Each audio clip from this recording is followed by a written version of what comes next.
Halo friends, nama aku Bianca, aku dari kelas 6. Hari ini aku akan menceritakan karakter di minggu ini, yaitu Goodly.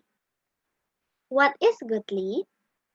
Goodly means showing the moral qualities of virtue, kindness, and mercy to others just as Jesus Christ has abundantly shown this to me.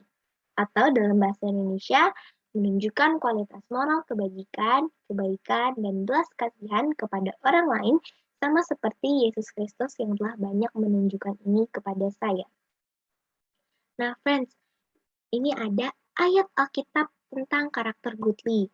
Coba ya kita baca baik-baik ya, dari Galatia 5 ayat 22 sampai 23. Tetapi buah roh ialah kasih, sukacita, damai sejahtera, kesabaran, kemurahan, kebaikan, kesetiaan, lemah lembutan, dan penguasaan diri. Tidak ada hukum yang menentang hal-hal itu. Ada ayat kedua dari Mazmur 23 ayat 6.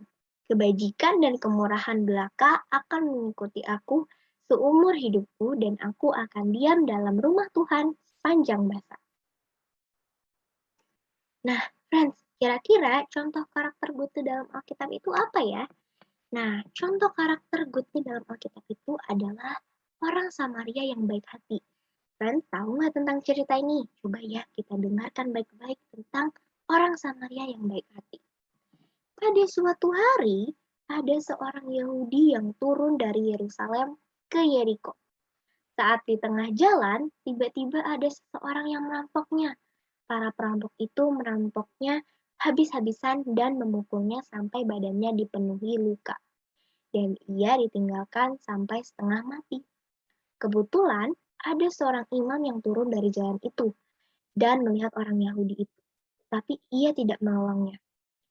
Demikian juga seorang Lewi yang datang ke tempat itu. Sama seperti imam tadi, ia hanya melewatinya, ia tidak menolongnya. Lalu datanglah seorang Samaria yang sedang berjalan ke tempat itu. Dan ketika ia melihatnya, ia langsung menolong orang Yahudi itu. Ia membalut lukanya. Setelah itu, ia menaikkan orang itu ke atas kedelai tunggangannya sendiri, lalu membawanya ke tempat penginapan. Ia menyerahkan 2 dinar kepada pemilik penginapan. Katanya, rawatlah dia. Dan jika kau belanjakan lebih dari ini, aku akan menggantinya waktu aku kembali. Wow, friend, orang Samaria ini baik banget ya. Walaupun dia nggak kenal sama orang Yahudi itu, tapi ia tetap mau menolongnya. Oh ya, friends tahu nggak? Kalau orang Samaria itu sangat dibenci oleh orang Yahudi. Tapi orang Samaria itu tetap mau membantu orang Yahudi itu. Nah, friends, contoh penerapan karakter Guti dalam kehidupan sehari-hari itu apa ya?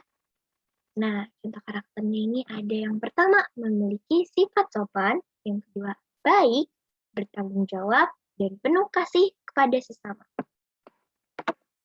Nah, friends, tapi gimana ya kalau kita mau bersikap baik terhadap orang yang mempunyai sikap yang tidak baik ke kita?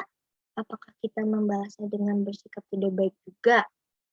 Nah, friends, Yesus mengajarkan kita untuk mengasihi musuh kita.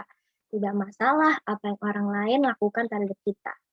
Tetaplah menjadi orang yang baik. Karena kebaikan kita tidak bisa didasarkan pada tindakan atau sikap orang lain terhadap kita. Nah, friends, ada ayat Alkitab nih yang terakhir dari Lukas 6 ayat 31. Dan sebagaimana kamu kehendaki supaya orang perbuat kepadamu, perbuatlah juga demikian kepada mereka. Jadi friends, kalau kita mau diperlakukan orang lain dengan baik, kita harus mengadari diri kita sendiri. Kita harus melakukan orang lain dengan baik juga. Dan jangan pernah bosan atau lelah untuk menjadi orang yang baik melalui perkataan dan perbuatan kita dalam kehidupan sehari-hari kita, baik di rumah, di sekolah, atau dimanapun komunitas kita. Ketika kita berbuat baik, orang lain akan melihat kebaikan Tuhan melalui diri kita dan hidup kita bisa menjadi berkat untuk orang lain. Oke, friends, aku percaya semua kita mau menjadi anak-anak yang bisa berbuat baik kepada sesama. Walaupun kita nggak kenal orangnya, walaupun mungkin ia berbeda suku dengan kita atau berbeda agama dengan kita, tapi kita tetap mau menjadi anak yang tetap bisa menebarkan kasih kepada semua orang. Oke, friends, God bless you.